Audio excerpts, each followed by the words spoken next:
오늘 우리가 창세기 17장 23절에서 25절 말씀 함께 살펴보겠습니다. 제가 읽겠습니다.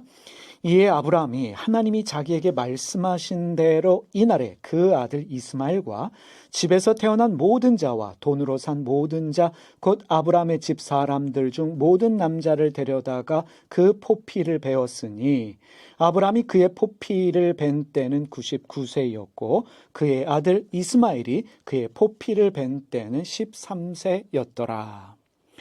하나님께서 99세 된 아브라함에게 나타나셔서 할례를 명하셨습니다. 그래서 아브라함은 할례를 행하는데 그의 집에 있는 모든 남자들에게 할례를 행합니다. 여러분, 할례가 무엇입니까? 하나님의 언약을 몸에 새기는 행위가 바로 할례입니다. 하나님의 거룩함을 몸에 새기는 행위, 그리고 하나님의 자녀된 백성된 증거를 몸에 남기는 행위가 할례라는 것을 우리가 알 수 있습니다. 하나님의 언약을 몸에 새깁니다. 하나님의 거룩함을 몸에 새깁니다. 나는 하나님의 자녀요 하나님 나라의 백성이다 라는 증거를 남기기 위해서 할례를 받는데, 여러분, 그 할례를 아브라함 집에 있는 모든 남자들이 받습니다. 이게 중요합니다. 왜 아브라함 집에 있는 모든 남자들이 할례를 받습니까? 그들도 하나님 나라의 백성이기 때문에 그렇습니다. 그들도 하나님의 자녀이기 때문에 그렇습니다.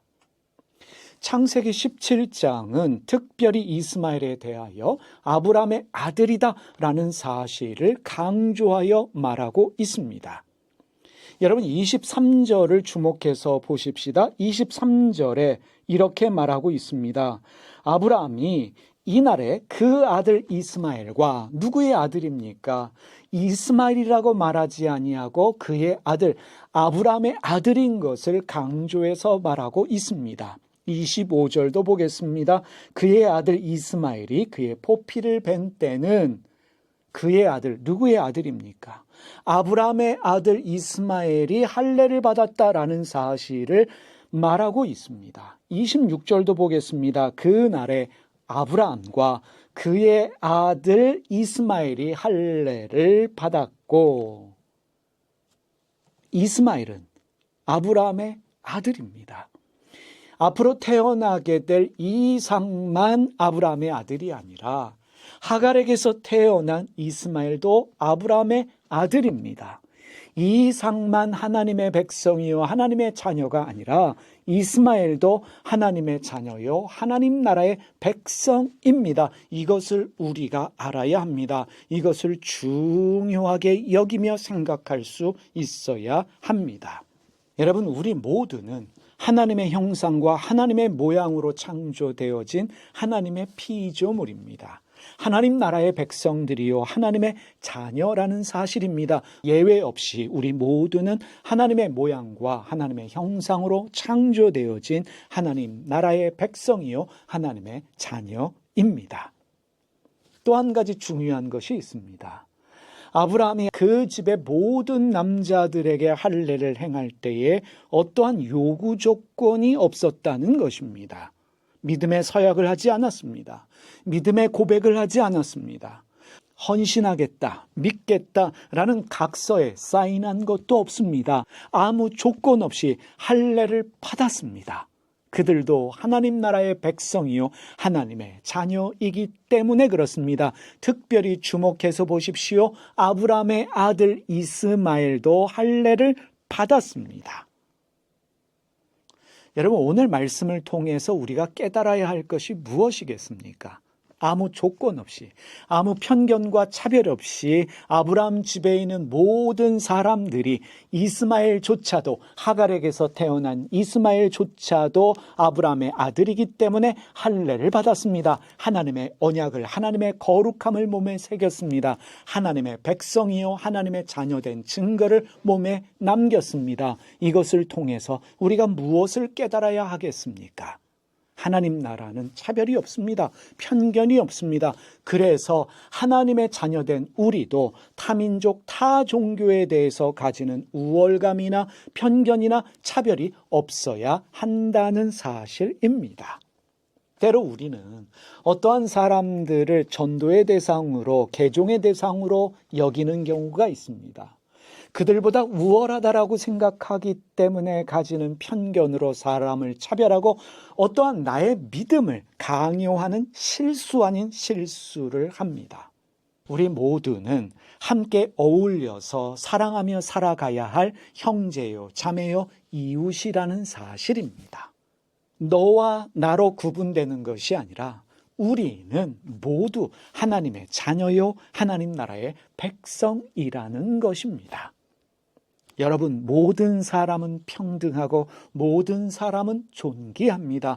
왜요? 이미 말씀드렸지만 우리 모두는 하나님의 형상과 모양으로 창조되어진 하나님의 피조물이기 때문에 그렇습니다. 또 한 가지, 우리 예수님은 십자가 위에서 어떤 특정한 대상을 위해서만 십자가에서 죽으신 것이 아니라 우리 모두를 위해서 십자가에서 죽으셨기 때문에 우리 모두는 평등하고 존귀한 사람들입니다. 그래서 우리는요, 우리의 믿음, 우리의 생각을 다른 사람에게 강요하는 무례함을 범하지 말아야 합니다.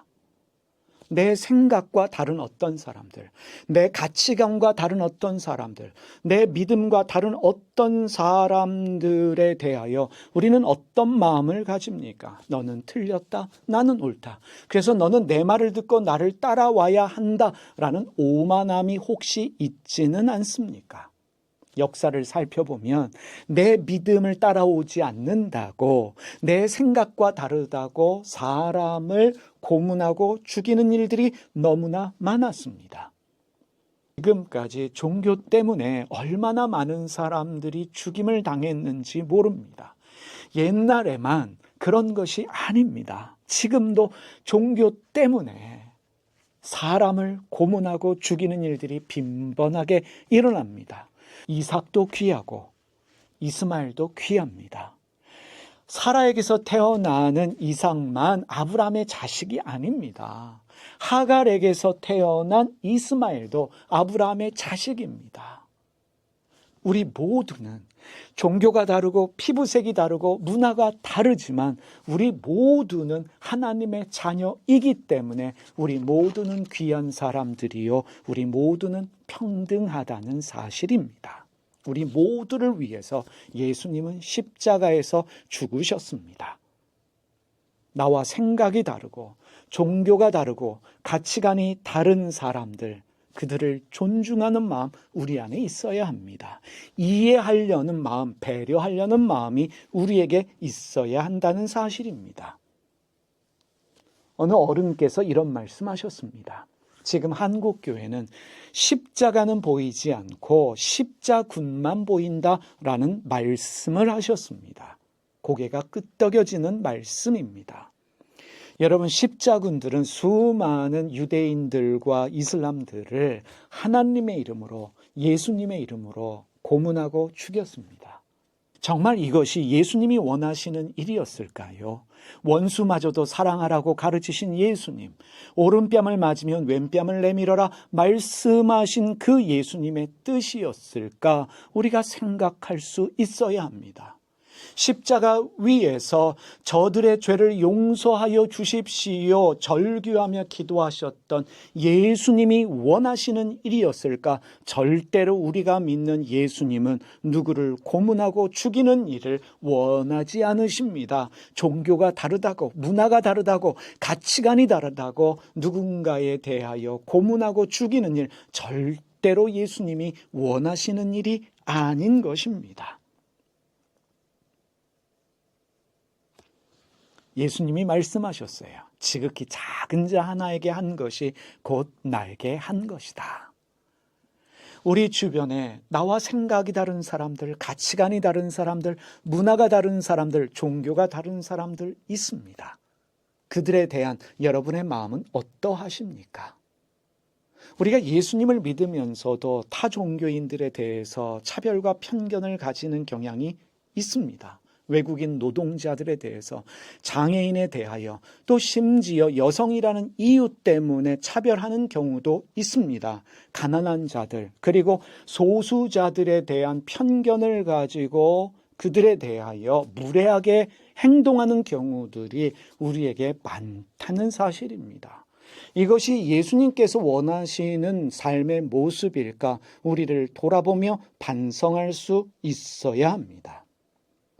아브라함은 할례를 행하기 전에 어떠한 것도 사람들에게 요구하지 않았습니다. 강요하지 않았습니다. 이스마엘에게도 그 집에 있는 어떤 사람들에게도 요구한 것이 없습니다. 그저 할례를 행했습니다. 거룩한 할례를, 하나님의 언약을 몸에 새기는 할례를 모든 사람에게 행하여 주었습니다. 하나님의 자녀이기 때문에, 하나님 나라의 백성이기 때문에 그렇습니다. 여러분, 예수님 믿는 사람들의 성품적 특징이 무엇이겠습니까? 사랑입니다. 사랑은 여러분 온유합니다. 친절합니다. 교만하지 않습니다. 무엇보다 사랑은 무례히 행치 않습니다. 예의가 있다는 사실입니다. 창세기 18장 18절과 19절 말씀을 메시지 성경으로 읽어보겠습니다. 잘 들어보시기 바랍니다. 그렇다. 내가 그를 택한 것은 그가 자기 자녀와 후손을 가르쳐 하나님의 생활 방식을 따라 친절하고 너그럽고 바르게 살게 하려는 것이다. 그리하여 하나님이 아브라함에게 약속하신 것을 이루려는 것이다. 여러분, 이 말씀에 대하여 어떻게 생각하십니까? 하나님이 아브라함을 택하신 이유가 무엇입니까? 아브라함이 자기 자녀와 후손을 가르쳐서 하나님의 생활 방식에 따라 친절하고 너그럽고 바르게 살게 하려는 것이다. 이것이 하나님을 믿는다라고 말하는, 예수님을 믿고 따른다라고 말하는 그리스도인들의 삶의 모습인 것입니다. 예의가 있어야 합니다. 다른 사람에게 친절하고 너그럽게 대할 수 있는 사람, 그가 하나님 자녀된 특징인 것입니다.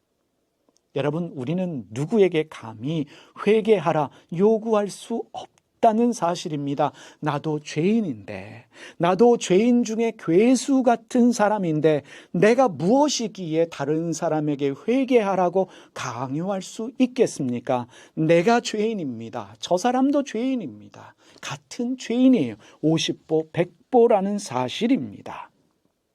이런 마음 가져야 합니다. 내가 하나님의 자녀면 너도 하나님의 자녀이고, 내가 하나님의 백성이면 너도 하나님의 백성이다. 우리 모두는 하나님의 자녀다, 백성이다 라는 마음으로 서로를 존중하며 배려하며 사랑할 수 있어야 합니다. 이것이 참된 그리스도인의 삶의 모습이 아니겠습니까? 여러분, 엄마가 달라도 아브라함의 자식입니다.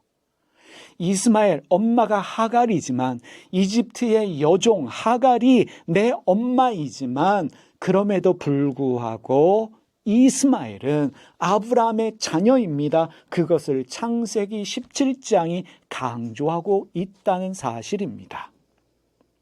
여러분, 종교가 달라도, 문화가 달라도, 성별이 다르고 가치관이 다르고 피부색이 다르다라고 할지라도 우리 모두는 하나님의 자녀들입니다. 나만 옳다고 생각하지 마십시오.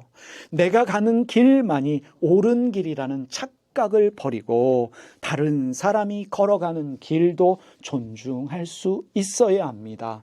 그런 배려가, 그런 여유가 우리에게 있을 때 우리의 신앙생활이 행복하고 넉넉하지 않을까 오늘 여러분들에게 말씀드립니다. 기도하겠습니다.